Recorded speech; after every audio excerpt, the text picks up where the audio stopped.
السلام علیکم. د هر کور مکتب ګرانو زده کوونکو د پښتو ژبې ترکیبي یا تړلو تورو اووم لوست ته ښه راغلاست. د اووم لوست له پیل څخه د مخه دا دوې پوښتنې جواب کوي. اول، د نڅا په کلمه کې څې په نښه کوي. دوهم، د انځور په کلمه کې ځې وښایاست. اوس نو خپل نوي درس ته ښه متوجه سئ او په دا اووم لوست کې د درو تورو دال، ډال او ذال ترکیب یا تړل د نورو تورو سره درښیو.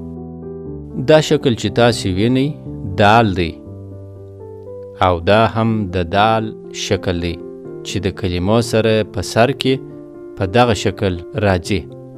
اوس نو د دارو کلمې ته وګورئ چې په سر کې د دال شکل په سور رنګ لیکل شوی دی.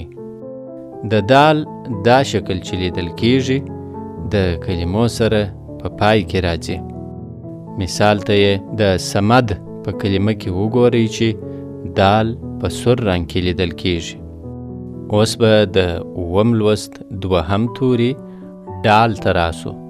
دا شکل چې تاسې وینئ او لاندې وړغندی هم لري ډال دی او دا هم د ډال شکل دی چې د کلمو سره په سر کې راځي. اوس نو د ډالۍ کلمې ته وګورئ چې په سر کې یې د ډال شکل په سور رنګ لیکل شوی دی او د ډال دغه شکل چې لیدل کیږي د کلمو سره په پای کې راځي. مثال ته یې د شنډ په کلمه کې وګورئ چې ډال په سور رنګ کې لیدل کیږي. دا توری چې تاسې وینئ او لوړ یو ټکی لري زال دی او دا هم د زال شکل دی چې د کلمو سره په سر کې راځي. اوس نو د ذاکر کلمې ته وګورئ چې په سر کې د زال شکل په سور رنګ لیکل شوی دی او د زال دغه شکل چې لیدل کیږي د کلمو سره په پای کې راځي. مثال ته یې د لذیذ په کلمه کې وګورئ چې زال په سور رنګ کې لیدل کیږي.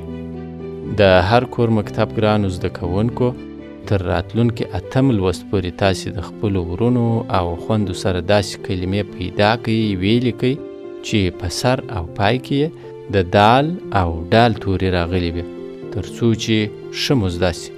خوشحاله ژوند ولرئ. په مخه مو ښه.